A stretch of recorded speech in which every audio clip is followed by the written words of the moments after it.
है बाबूजी।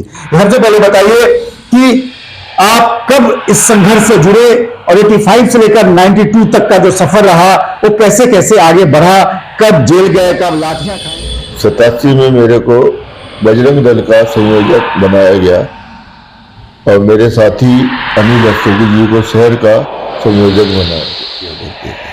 रात को घर में नहीं रहते थे क्योंकि पुलिस पीछे लगी रहती थी। दिन में अपना काम करते थे, कभी कहीं सोते थे, कभी कहीं खाते थे। उसी दरमियान 88 में जेल गए, 90 में जेल गए, 92 में जेल गए। और उस याद को करते करते दिल कांप जाता है। वो गिरना चाहता, कांप जाता है दिल। एक तरफ पुलिस, एक तरफ संघर्ष, एक तरफ राम, जो एक तरफ। नमस्कार, रोजाना खबर सभी का हार्दिक स्वागत है। मैं हूं विभूति कुमार। शौर्य का दिवस है, उल्लास का, उमंग का, तरंग का दिवस है, क्योंकि हमारे आराध्य 550 साल बाद टेंट से निकलकर अपने महल में आ रहे हैं। रामलला आ रहे हैं, हमारे आराध्य देव आ रहे हैं। देश ही नहीं, अयोध्या ही नहीं, पूरी दुनिया में हर्षोल्लास दिवाली मनाई जा रही है। हर व्यक्ति अपने हिसाब से खुद को डेडिकेट कर रहा है। मैंने दिखाई मेरठ के कोई सर्जन फ्री में ऑपरेशन कर रहे हैं, तो कोई फ्री में, कोई दान सेवा कर रहा है, कोई भंडारे कर रहा है, तो कोई हर जगह दीपोत्सव मना रहा है। बाजारें सज गई हैं और चारों तरफ दिवाली से भी बड़ी दिवाली मनाई जा रही है। टेंट से निकलकर जो रास्ता तैयार हुआ वो सुप्रीम कोर्ट होकर भव्य श्री राम मंदिर की तरफ आ गया। जी हां, मैं 6 दिसंबर 1992 की बात कर रहा हूं और उसी कॉन्टेक्स्ट में मैं लगातार उन कार सेवकों का इंटरव्यू भी दिखा रहा हूं, वो चर्चित चेहरे दिखा रहा हूं जिनकी बदौलत आज विवादित नहीं, बेकार ढांचा ढाहा और वहां पर टेंट में भगवान श्री राम विराजमान हुए और वहीं से भव्य मंदिर का रास्ता तैयार हुआ। हो सकता था विवादित ढांचा, बेकार ढांचा न गिरता तो आज ये लड़ाई चलती, लेकिन खैर देर आए दुरुस्त आए। हम उन तमाम शख्सियत को सैल्यूट करते हैं जिनके जिंदगी में, क्योंकि विश्व हिंदू परिषद के प्रणेता माने जाने वाले अंतर्राष्ट्रीय अध्यक्ष जो रहे हैं हमारे तमाम, अशोक सिंघल जी, माफ कीजिए, अशोक सिंघल जी को मैं याद करना चाहता हूं, जिनके कारण हमने कई आंदोलन देखे, लेकिन अशोक सिंघल जी को यह नसीब नहीं हो पाया कि वो भव्य श्री राम मंदिर को बनता हुआ देखें। लेकिन मेरे लिए कुछ ऐसी शख्सियत हैं जो 60 साल से ऊपर हो चुके हैं और वो जीवन के उस मोड़ को जी रहे हैं और राम मंदिर, भव्य राम मंदिर को बनते हुए देख रहे हैं। कार सेवा ही नहीं, जेल गए, लाठियां खाई, 85 से लेकर 92 तक संघर्ष किया, जब 90 में गोली चली तब भी गवा रहे।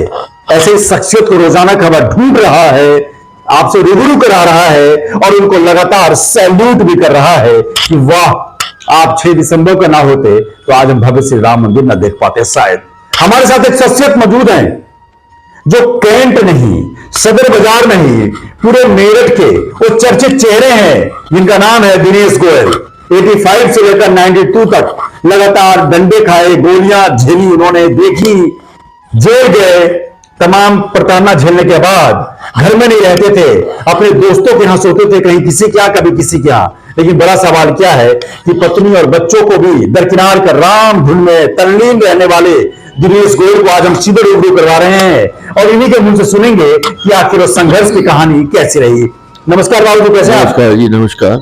आपको सबसे पहले रोजाना खबर की तरफ से सैल्यूट, सम्मान, और आपकी वजह से ये भव्य श्री राम मंदिर हम अयोध्या में अपनी आंखों से देख पा रहे हैं, इसमें आप लोगों की बड़ी भूमिका है बाबूजी।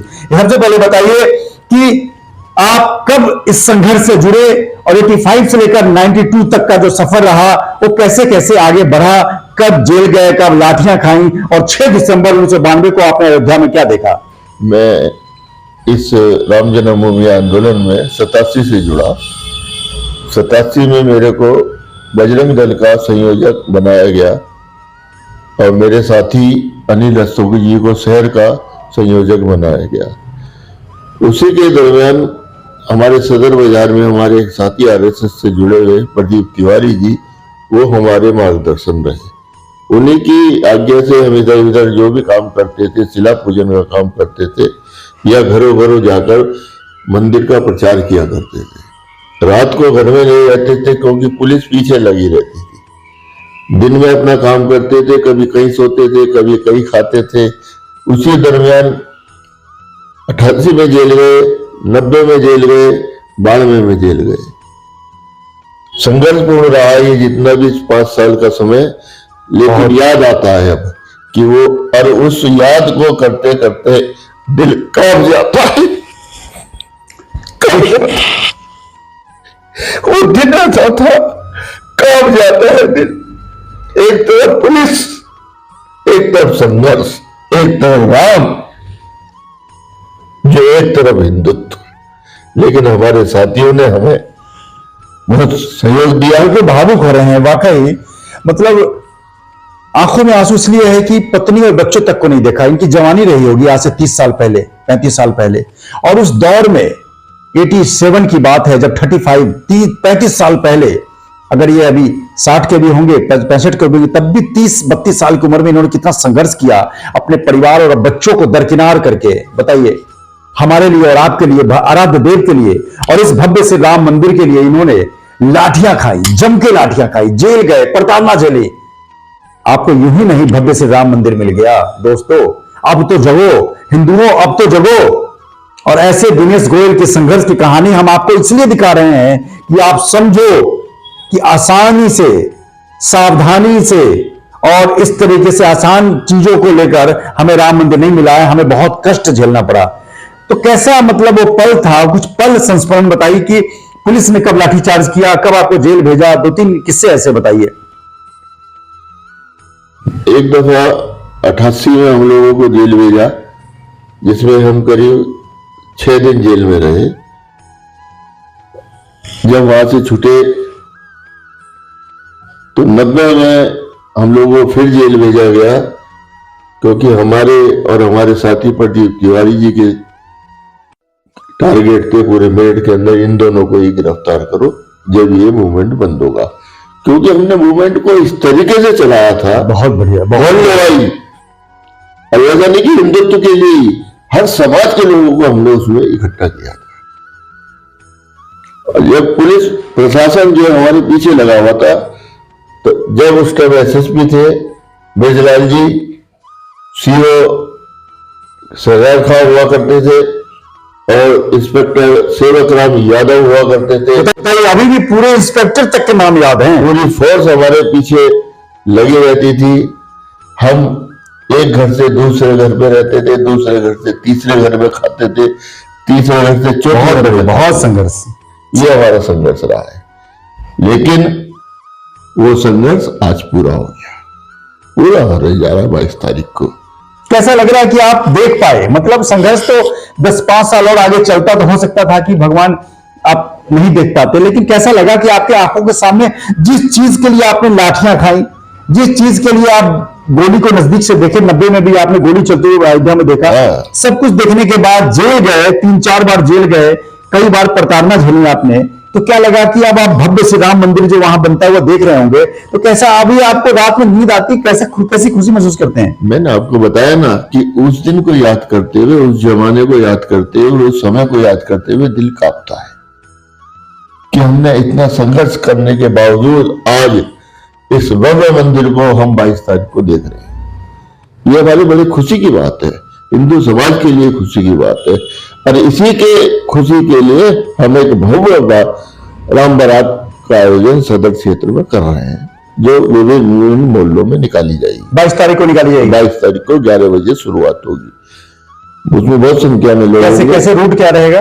तो सदर बाजार का पूरा रूट रहेगा, दाल मंडी, सदर बाजार, सराफा बाजार, गंज बाजार, कबाड़ी बाजार, सभी पूरा रूट रहेगा। और उसमें हजारों की लोग इकट्ठे होंगे, जिस भजन कीर्तन करते हुए, राम की ध्वजा साथ में लेते हुए, राम का मंदिर साथ में लेकर, राम के दरबार को, मूर्तियों को साथ में लेकर, भव्य फूलों से सजाकर पूरे मोहल्ले में और सदर में निकाले जाएंगे। लगातार आप देख रहे हैं कि इस क्रांति भूमि मेरठ के क्रांतिकारी कार सेवक, जिन्होंने अपने जीवन के अमूल्य क्षण, जवानी के क्षण को राम के नाम, राम के काम में लगाया, और आज इस उम्र में आने के बाद इनको अब जाके खुशी मिली है कि जीवन से जाते जाते इन्होंने आराध्य देव को अपने महल में विराजमान होते हुए देख लेंगे और देख कर जाएंगे इस धरती से।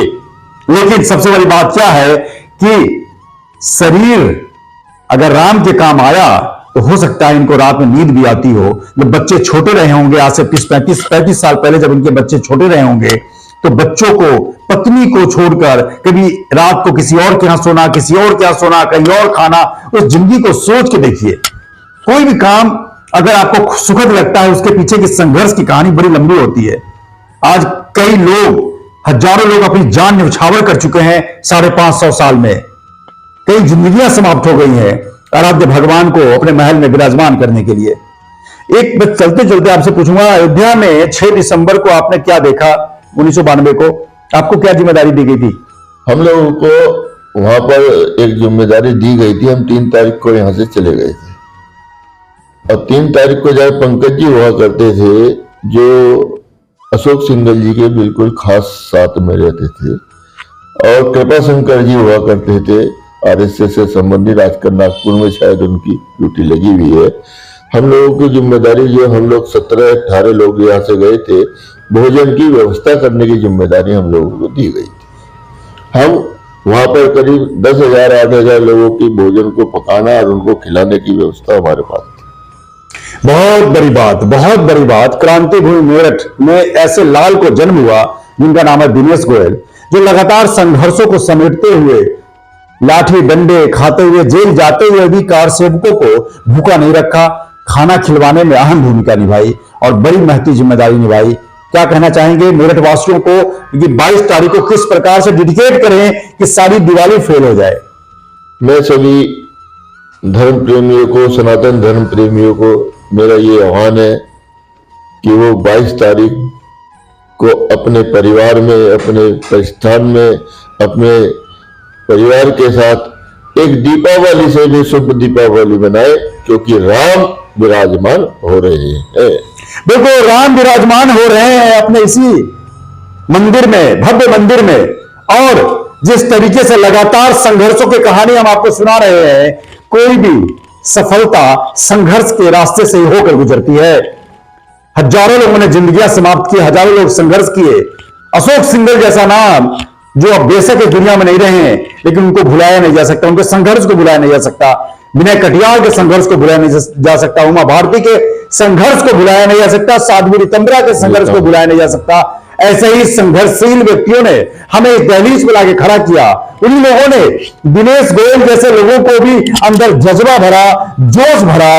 अशोक सिंघल जैसे लोगों ने कि ये जेल जाने के लिए भी तैयार रहते थे, लाठी खाने के लिए भी तैयार रहते थे, क्योंकि इनकी कुर्बानियां ही आज उस सुखद मोड़ को, उस सुखद अनुभव को दर्शा रही हैं, जिसको हम आपके सामने ला पा रहे हैं। हम दिखाने के पीछे यही कोशिश है हमारी कि देखिए, जो खुशी आज आपको इस भव्य राम मंदिर को, दरबार को देखकर हो रही है, उनके पीछे दिनेश गोयल जैसे कार सेवकों की बड़ी भूमिका है। तो सोचिए, समझिए और इस दिन के ऐतिहासिक पहलू को भी अपने अंदर जहन में समेटिए और उस दिन को ऐसा यादगार बनाइए, ऐसे यादगार बनाइए कि जिंदगी में दोबारा ऐसे दिन, हर दिन फीका हो जाए 22 दिन के मुकाबले। किसी न किसी कार सेवक से फिर हम आपको रूबरू करवाएंगे। चैनल को सब्सक्राइब करें, कमेंट भी करें और दिनेश गोयल जी को लगातार रोजाना खबर एक बार फिर से सैल्यूट करता है। जय श्री राम। नमस्कार, जय श्री राम। रोजाना खबर रखे सब पे नजर। लाइक कीजिए, शेयर कीजिए और सब्सक्राइब कीजिए हमारे चैनल को।